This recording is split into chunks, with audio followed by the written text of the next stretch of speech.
안녕하십니까. 이제 아모스서 묵상 11번째 시간을 시작하겠습니다.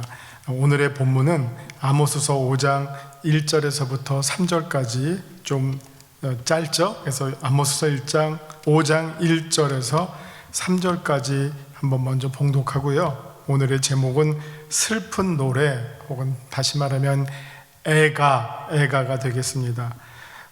아모스서 5장 1절부터 제가 봉독합니다. 이스라엘 족속아, 내가 너희에게 대하여 애가로 지은 이 말을 들으라. 처녀 이스라엘이 엎드려졌으며 다시 일어나지 못하리로다. 자기 땅에 던지우며 일으킬 자 없으리로다. 주 여호와께서 이와 같이 말씀하시되, 이스라엘 중에서 1000명이 행군에 나가던 성읍에는 100명만 남고 100명이 행군에 나가던 성읍에는 10명만 남으리라 하셨느니라. 아멘. 먼저 말씀 요점 부분을 한번 읽고 오늘 본문을 좀 살펴보도록 합니다. 오늘 말씀 요점은 하나님의 심판이 작정된 북이스라엘은 결코 죽음을 피할 수가 없습니다. 따라서 북이스라엘은 아모스가 지은 애가 슬픈 노래를 듣게 됩니다. 이런 내용입니다. 자, 5장 1절부터요. 이스라엘 족속아, 내가 너에게 대하여 애가로 지은 이 말을 들으라.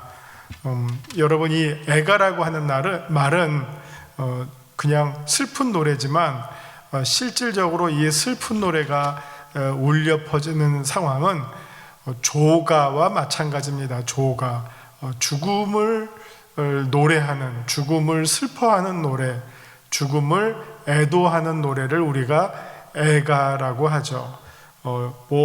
이 세상에 있는 노래에 여러 가지 노래가 있지 않습니까? 기뻐서 부르는 노래, Happy Birthday to You, 우리가 이거 다 손뼉 치면서 아이나 어른이나 다 신나서 부르는 노래입니다.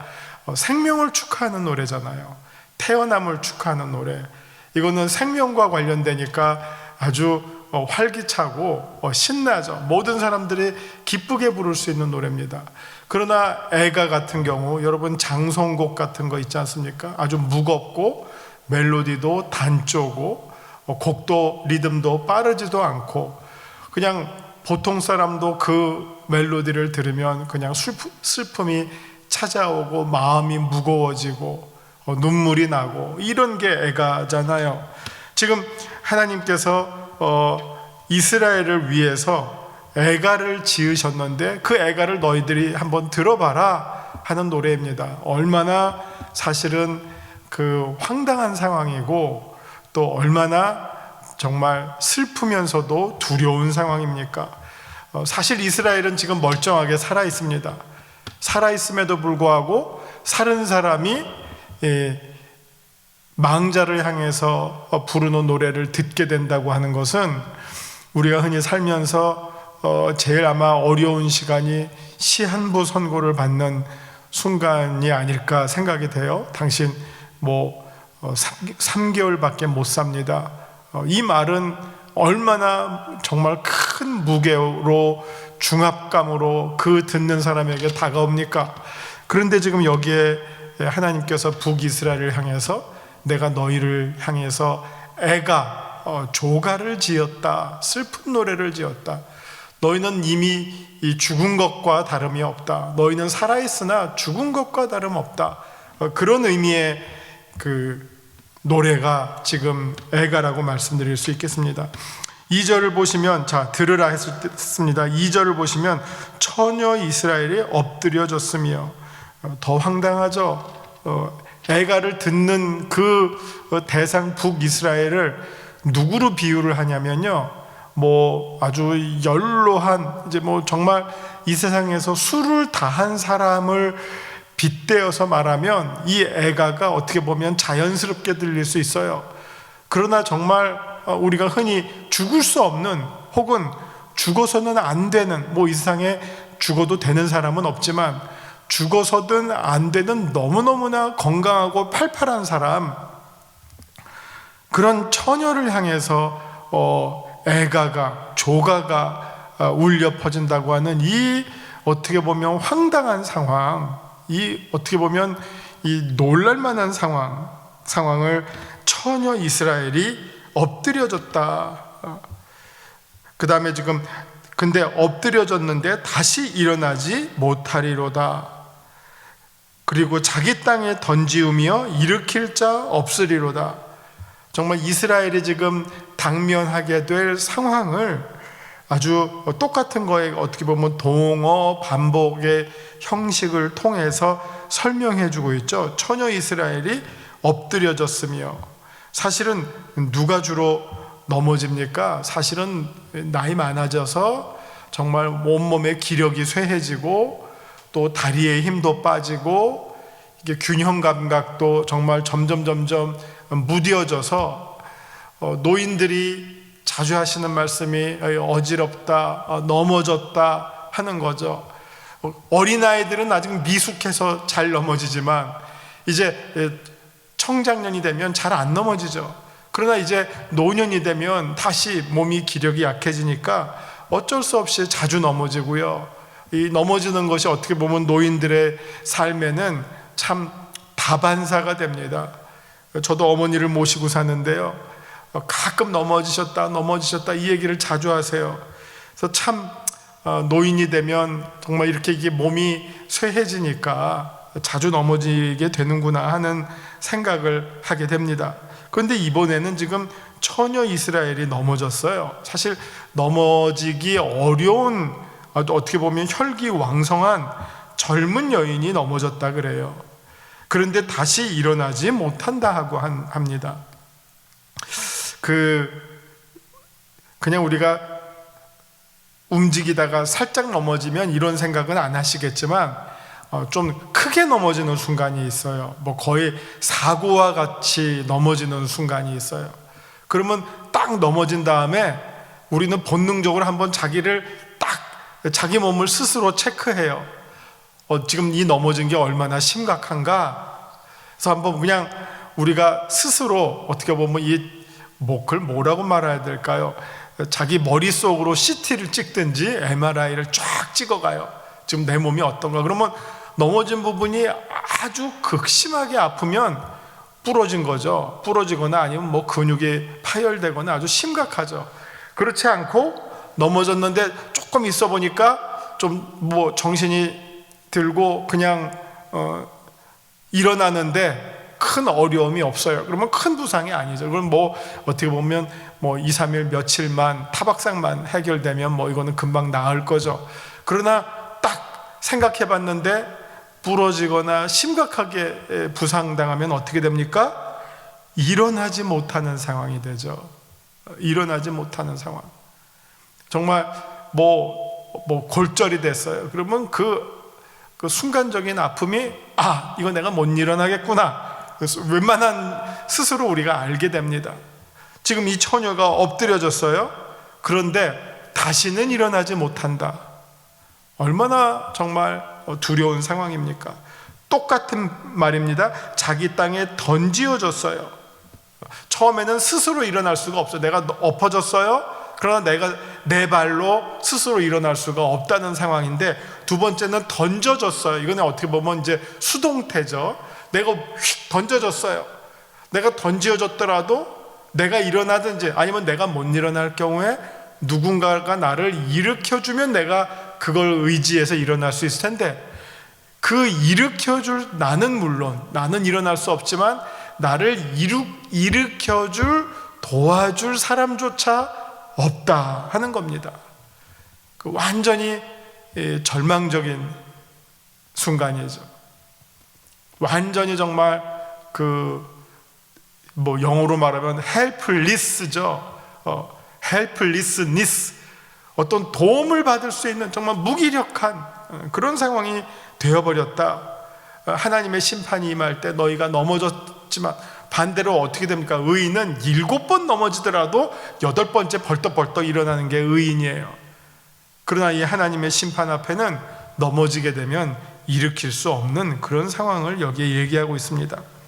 자, 3절을 보시면 주 여호와께서 이와 같이 말씀하시되 이스라엘 중에 1000명이 행군에 나가던 성읍에는 100명만 남고 100명이 행군에 나가던 성읍에는 10명만 남으라 남으리라 하셨느니라. 자, 이걸 우리가 읽기에 따라서는 이게 좋은 말인가 혹은 나쁜 말인가 좀 헷갈릴 수도 있는 상황이에요. 이게 분명 남은 자를 말하고 있어요. 근데 이 남은 자의 그 상황이 어떤 상황이냐면요, 전쟁에, 이거 좀 행군이라고 했어요. 좀 전쟁터에 나간 거예요. 이스라엘의 백성이 아마 전쟁터에 나갔으니까 일단은 청장년이 주류겠죠. 혹은 젊은 여인들도 아마 따라 나갔을지 몰라요, 지원 부대로. 그런데 100명이 나갔어요. 근데 10명만 살아남았어요. 90%가 전사했다는 겁니다. 그 다음에 또 100명이 1000명이 나갔는데 100명만 남고, 그 다음에 100명이 나갔는데 10명만 남았다. 똑같은 상황이죠. 결국 이것도 똑같은 동어 반복을 통해서 어떤 강조의 효과를 누리는 건데, 똑같이 90%예요. 10중 8구가 아니라 10중 9구가 죽었다 하는 겁니다. 자, 이 동네, 이 성읍에 소망이 있습니까? 하나님의 심판이 이렇게 지엄하게 북이스라엘에게 임하는 이 상황을 첫 번째 경우는 처녀를 통해서, 두 번째 경우는 어떻게 보면 청장년을 통해서 설명해 주고 있어요. 거의 몰살의 수준입니다. 거의 몰살의 수준입니다. 그런 상황을 이제 맞게 될 테니까 하나님께서 그 이스라엘을 향해서 기쁨의 노래가 아니라 개선 행진곡이 아니라 애가 슬픈 노래를, 곡하는 노래를 지어 주시겠다 하는 겁니다. 이게 더 아까 처음에도 말씀드렸지만 이 상황이 더 엄중한 것은 아직은 살아있어요. 아직은 1000명이 남아있고 아직은 100명이 남아있고 아직은 처녀 이스라엘이에요. 그러나 그들의 운명이 곧 애곡을 들어야 할 상황이 펼쳐질 것이다 하는 이런 지엄하고 어떻게 보면 두려운 하나님의 심판의 경고의 말씀을 듣게 된다는 겁니다. 자, 이런 내용입니다. 그래서 우리 한번 유인물을 통해서 다시 한번 정리해 드리도록 하겠습니다.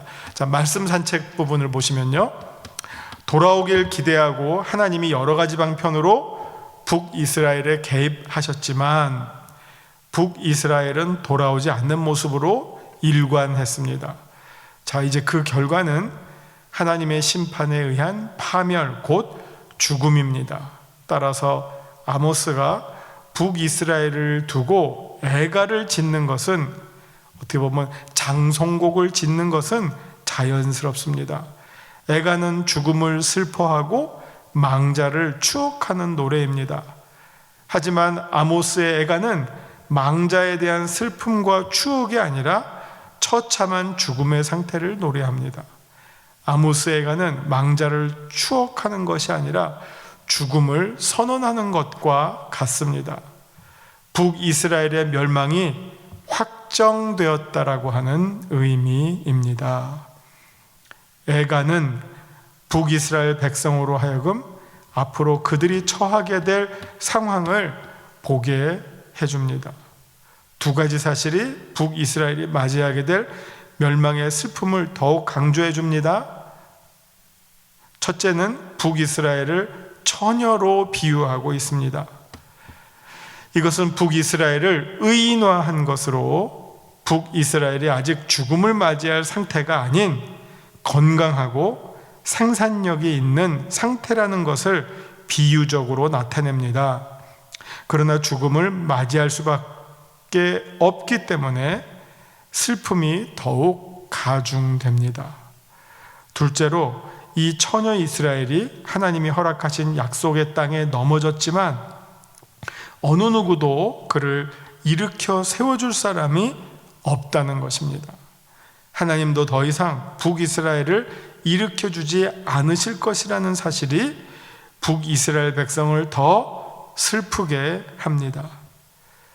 하지만 이제까지 보여준 북이스라엘 백성의 태도를 보면 이 애가를 들으면서도 그들은 슬픔을 느끼지 못했을 것입니다. 약속의 땅에 넘어진 처녀 이스라엘을 하나님이 일으켜 세워주시는 것이 아니라 오히려 그 다음 상황은 전쟁에서 참혹하게 패하고 멸망하게 된다는 것을 확언해 주십니다. 1000명 중에서 100명만 남고요, 100명 중에서 10명만 남는다는 것은 긍정적인 의미에서의 남은 자에 대한 희망을 말하는 것이 아닙니다. 이따가 우리가 앞서서 보았던 3장 12절에서 목자가 사자의 입에서 건져낸 양의 2다리나 귀조각 하나가 죽음을 의미했던 것처럼 남게 되는 100명과 10명은 이 죽음의 상황이 얼마나 이스라엘 가운데 편만하게 미치리라 하는 그 절망적인 상황을 보여주는 것입니다. 10집 가운데 9집이면 집집마다 곡하는 소리가 들리는 거죠. 하나님의 선언은 처녀 이스라엘이 자기 땅에 넘어졌지만 다시 일어나지 못하는 것에 대한 원인이기도 합니다. 하나님이 죽음을 선언하셨기 때문에 다시 일어날 수가 없다는 겁니다. 자, 오늘 이 말씀을 통해서 우리가 하나님이 어떤 분이신지를 한번 함께 생각해 보시죠. 2절을 보시면 2절에는 그 처녀 이스라엘이 엎드려졌으며 다시 일어나지 못하리로다. 자기 땅에 던지우며 일으킬 자 없으리로다. 2절을 통해서 하나님은 자신을 거부하는 자들에 대해서 결코 물러섬이 없는 분이십니다. 심지어 약속의 땅에서도 그렇게 하십니다. 북이스라엘 백성은 약속의 땅에 들어간 것으로 만족했고 안일했습니다. 이제 다 됐다 하는 거죠. 꼭 이때가 이제 타락의 때죠. 시험에 빠지기 쉬운 때죠. 막 약속의 땅에 들어가기 전까지는 막 목적이 있기 때문에 긴장하고 잘 어떻게 보면 하나님을 찾고 그러는데 뭔가 다 이루어진 것 같으면 그만 하나님을 잊고 매너리즘에 빠지고 유혹에 빠지는 경우가 많이 있습니다. 이스라엘도 이제 약속의 땅으로 들어온 다음에 그곳에서 하나님의 백성으로 사는 것에는 전혀 관심이 없고 오히려 거부를 하게 됩니다. 그런 그들을 하나님은 약속의 땅, 바로 그 자리에서 넘어뜨리시고 넘어지게 하셔서 다시는 일어나지 못하게 하시는 하나님의 아주 단호한 모습을 우리가 보게 됩니다. 자, 내게 주시는 교훈은 무엇입니까? 1절에서 여호와께서 이스라엘 족속아 내가 너희에게 대하여 애가로 지은 이 말을 들으라. 자, 하나님이 지금 내 삶과 상황, 태도를 평가하신다면 혹시 내가 무슨 노래를 듣게 될까요? 이렇게 한번 자기를 한번 스스로 그려보았으면 좋겠습니다. 혹시 내가 만약 정말 두려운 일이지만 하나님으로부터 애가를 들어야 하는 상황은 아닌가요? 만약 내가 교회는 출석한다 하지만 실제로는 하나님을 거부하는 삶을 살고 있지는 않는지요? 우리가 단순히 교회 다닌다고만 해서 하나님으로부터의 구원을 보장받는 것은 아니라는 사실을 기억할 필요가 있습니다. 우리가 이 아모스서를 보면 이들이 아주 특별하게 우리 지난번에도 본 것처럼 온갖 제사 다 드리고 11조 열심히 하고 하여튼 할 거는 다 해요.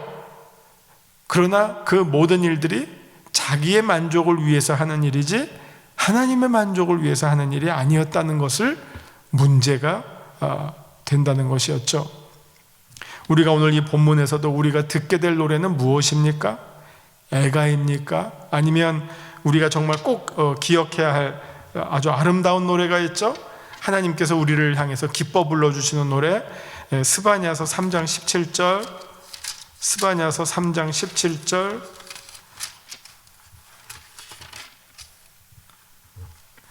스바냐서 3장 17절 보시면 너의 하나님 여호와가 너희 가운데 계시니 그는 구원을 베푸실 전능자이시라.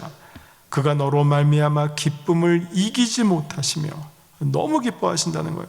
너를 또 잠잠히 사랑하시며 너로 말미암아 즐거이 부르며 기뻐하시리라. 이거는 축가가 되겠죠. 축가. 애가가 아니라 축가 혹은 송가. 아주 기뻐서 부르는 노래, 즐거워서 부르는, 정말 우리의 결혼식에서 축가를 부르는 듯이 하나님께서 우리를 바라보시면서 축가를 불러주시는 그런 상황을 우리가 기대하게 됩니다.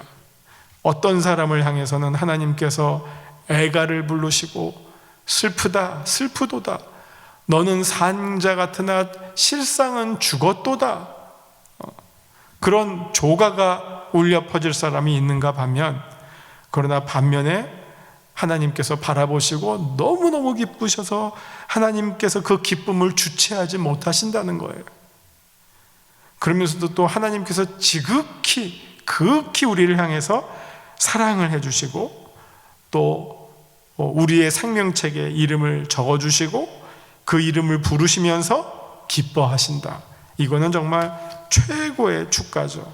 우리가 하나님으로부터 애가가 아니라 이런 축가를 듣게 된다면 그것이 우리가 이 땅에서 가장 신실하고 충성스럽게 산 하나님의 자녀에게 주어지는 하나님의 최고의 상급을 우리가 노래로 말한다면, 하나님의 심판을 우리가 노래로 말한다면, 우리는 애가가 아니라 축가를 들어야 할 사람, 이 소망을 가지고 사신다면 여러분 이 땅에서 모두 승리하시는 성도님들이 되실 줄 믿습니다.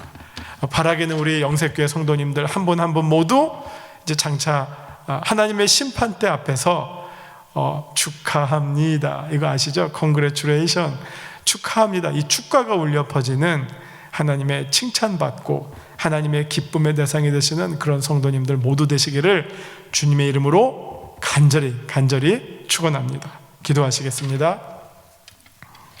주님이 허락하신 자리에서 우리가 애가를 듣게 되는 상황을 우리가 결코 맞이하지 말게 하시고, 오히려 그곳이 약속의 땅이 아닌 광야와 같은 험한 곳이라도 그곳에서 하나님께서 우리를 향하여 애가가 아니라 축가를 불러주실 그 상황을 우리가 바라보며 우리의 하루하루를 믿음으로 승리하는 삶을 살아나가는 승리하는 성도들, 세상을 이겨내는 성도들 다 되게 하여 주시옵소서.